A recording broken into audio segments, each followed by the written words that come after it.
Assalamualaikum warahmatullahi wabarakatuh. Halo teman-teman semua, terima kasih untuk teman-teman yang sudah datang di channel Pendopo Desa. Hari ini saya akan berbagi sebuah cerita horor. Tapi sebelumnya saya mohon maaf apabila ada suara kebisingan dari luar yang masuk ke dalam video ini. Cerita ini adalah cerita dari Pak Diwiro, di mana cerita kemarin mengenai Pak Diwiro terjadi di tahun 80-an. Tapi cerita kali ini terjadi di tahun 70-an, mundur 10 tahun ke belakang, yang saat itu usia Pak Diwiro masih anak-anak. Pak Diwiro yang kemarin berusia 22 tahun atau 20 tahun, berarti di tahun 70-an ini Pak Diwiro berusia 10 atau 12 tahun. Pak Diwiro ini menceritakan, dulu bapaknya Pak Diwiro itu bekerja di salah satu juragan yang memang juragan itu mempunyai lahan yang luas, dan di lahannya tersebut ditanam pohon jati. Pohon jati yang biasanya digunakan untuk pembangunan rumah, untuk dekorasi rumah, itu dimiliki oleh salah satu juragan yang memang juragan tersebut tinggal di dusun tempat tinggalnya Pak Diwiro. Suatu hari saat bapaknya Pak Diwiro berangkat bekerja untuk menebang pohon, yaitu pohon jati milik juragannya, lalu diolahlah pohon tersebut, dipotong menjadi beberapa bagian. Pak Diwiro ini sering mengunjungi ayahnya ke tempat kerjanya. Namanya anak-anak, saat bermain di area perkebunan tentu saja lari-lari ke sana kemari, menikmati permainan yang dimainkan. Dan biasanya Pak Diwiro ini juga tidak sendirian, karena beberapa pekerja yang bekerja di satu juragan yang sama dengan bapaknya Pak Diwiro itu juga terkadang dikunjungi oleh anak-anaknya, terutama di siang hari. Saat siang hari biasanya anak-anak pada zaman dahulu itu membawa makanan dari rumah untuk dikirimkan ke orang tuanya yang sedang bekerja. Hal itu juga dilakukan oleh Pak Diwiro. Di saat siang hari, Pak Diwiro ini membawa makanan dari rumah dan dikirimkan atau diantarkan ke ayahnya Pak Diwiro yang bekerja di penebangan pohon kayu yang dimiliki juragannya tersebut. Jadi memang pohon kayu jati yang ditebang Pak Diwiro ini dimiliki juragannya karena memang sengaja ditanam, dan kebetulan juragannya ini kan punya anaknya juragannya ini mau membangun rumah.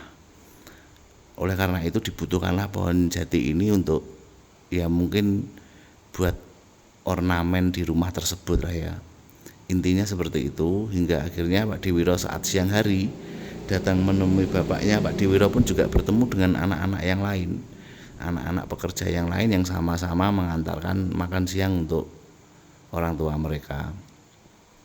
Singkat cerita, sesampainya di perkebunan tersebut, Pak Diwiro dan teman-temannya ini bermain-main. Pada zaman dahulu, permainan Pak Diwiro ini yang seringkali dimainkan adalah anak-anak itu memotong daun pisang, tapi bukan daunnya yang digunakan untuk bermain, melainkan pelepahnya itu yang digunakan untuk bermain. Ada yang dipotong dipotong tipis-tipis untuk dijadikan cambuk.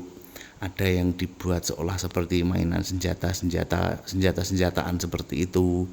Ada yang dibentuk seperti pedang-pedangan, dan mereka asik bermain. Saat itu kebetulan ada 8 orang anak, tapi yang bermain dengan Pak Wiro hanya 3 orang termasuk dengan Pak Diwiro, karena yang 5 lainnya itu kan perempuan.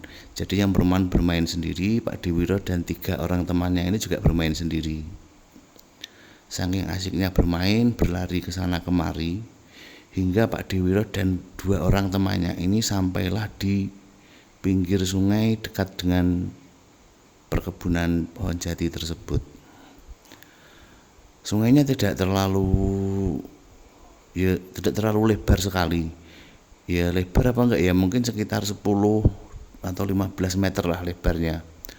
Nah, kebetulan pada saat itu adalah musim kemarau dan air di sungai tersebut itu sedang surut. Pak Dewiro dan teman-temannya bermain di sungai itu juga bukan sekali dua kali, memang hal biasa lah ya pada anak zaman tersebut untuk bermain-main di sungai, di perkebunan, di persawahan, itu hal yang biasa. Dan memang seringkali Pak Dewiro dan teman-temannya juga bermain di sungai tersebut. Pada waktu siang hari mereka mengantarkan makanan untuk orang tua mereka. Saking asiknya bermain, terkadang anak-anak juga lupa waktu. Hingga mulai terasa capek bagi mereka bertiga.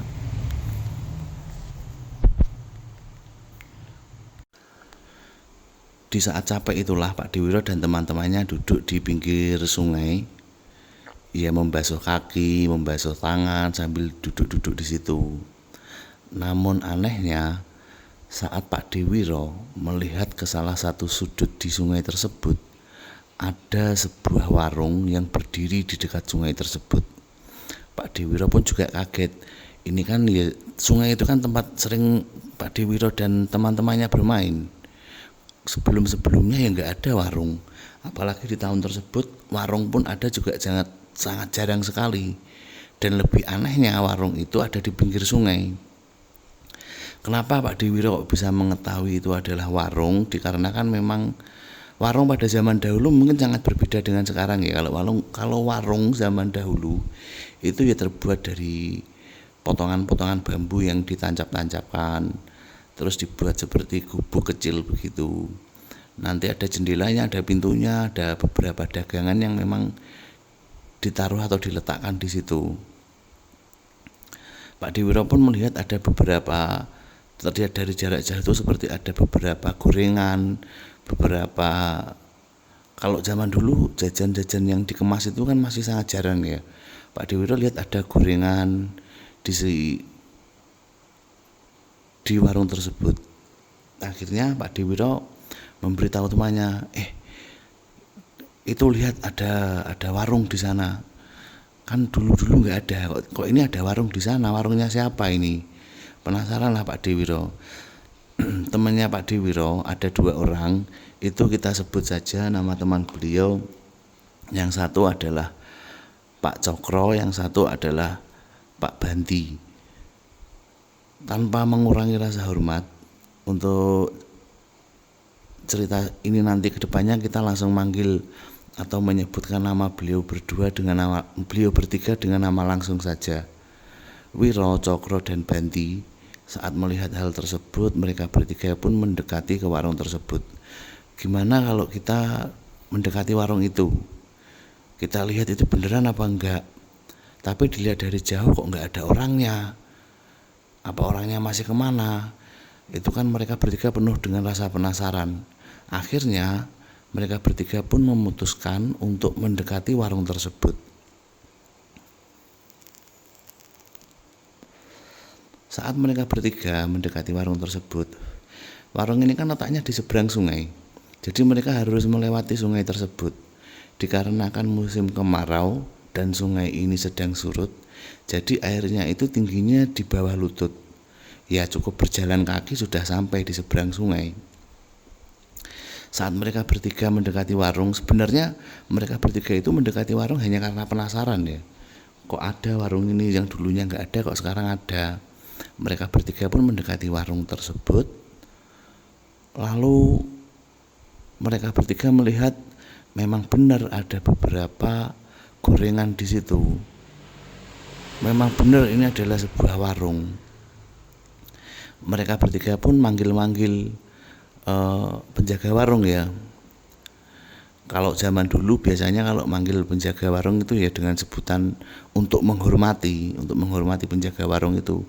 Biasanya manggilnya Pak D, Bude mau beli. Dipanggil-panggil sekian lama kok nggak ada yang jawab. Terus salah satu temannya yaitu Pak D Cokro. Pak D Cokro ini mengatakan ke Pak Dewiro dan Pak D Banti, kita ambil aja makanannya, nanti kalau pemiliknya datang baru kita bayar. Tapi karena saat ini kita nggak bawa uang, nanti kita minta uang ke orang tua kita, terus kita kembali lagi ke sini untuk membayar makanan ini. Tanpa pikir panjang, Pak Dewiro dan Pak Debanti pun menyetujui hal tersebut. Saat mereka mengambil makanan, ya sudah diambil dimakan, beberapa gorengan diambil dimakan. Dan jadi gini, mereka tuh mengambil 2-3 gorengan, dipegang di tangan kiri, terus diambil dari tangan kanan dimakan. Di depan warung itu kan ada tempat duduknya ya. Jadi saat mereka makan, mereka berbalik badan, bukan menghadap ke warung tapi menghadap ke sungai. Dengan niat ya sambil menikmati pemandangan, menikmati aliran air di sungai tersebut.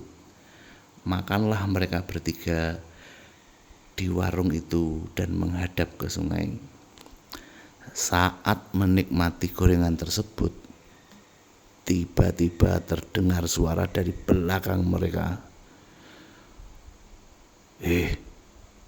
Kowe cah telu ki sapa? Terperanjatlah mereka bertiga dengan rasa yang sangat-sangat takut.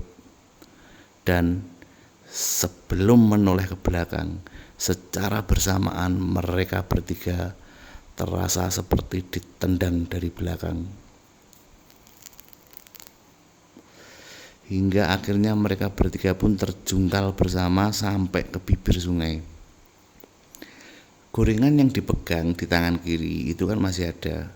Gorengan itu pun terlepas dari tangan mereka karena mereka bertiga terjungkal dan merasakan benar-benar ditendang dari belakang. Kaget, takut, merinding saat mereka bertiga menoleh ke belakang.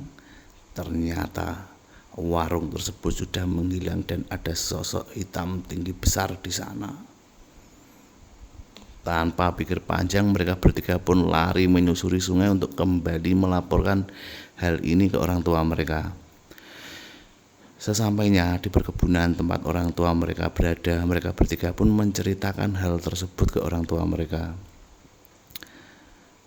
Ya orang tua mereka semua kaget, di situ nggak ada warung, kok mereka cerita ada warung, ada kejadian seperti itu. Bukannya malah dikasihani, malah dimarahin habis-habisan. Makanya kalau dikasih tahu itu yang nurut. Kalau main itu jangan sering-sering main di sungai. Nah akhirnya ketemulah kalian dengan makhluk yang seperti itu. Udah sekarang kalian pulang, jangan pernah main di sungai lagi. Setelah ngantar makanan langsung pulang ke rumah, tidur siang, persiapan untuk nanti sore mengaji di musola. Saya juga membayangkan gimana kalau ada di posisi Pak Wiro pada saat itu. Betapa kaget dan ngerinya hal tersebut. Mungkin cerita kali ini sampai di sini dulu, kita sambung di cerita selanjutnya. Karena cerita dari Pak Dewiro ini ternyata ada beberapa. Seperti halnya kemarin yang saya sampaikan, bahwasanya Pak Dewiro dan saya ini kan masih bersaudara. Dan nantinya ada cerita sambungan antara Pak Dewiro dengan bapak saya, dan juga beberapa cerita Pak Dewiro dengan beberapa teman-teman beliau. Ini tadi saya belum bertemu dengan Pak Dewiro ya. Jadi memang saya ceritakan itu secara langsung, maksudnya setelah saya ketemu Pak Dewiro cerita, terus saya ceritakan di sini. Mungkin besok atau lusa ketemu Pak Dewiro lagi, saya tanya lagi cerita apa lagi, nanti saya ceritakan lagi di sini. Terima kasih untuk teman-teman yang sudah mampir di Pendopo Desa. Saya undur diri. Mohon maaf apabila banyak kesalahan. Mohon maaf apabila cerita saya ini mungkin grogi karena ini masih video ketiga. Saya pastikan saya akan terus memperbaiki diri untuk menyampaikan cerita lebih baik lagi. Terima kasih. Pamit undur diri. Pendopo Desa. Wassalamualaikum warahmatullahi wabarakatuh.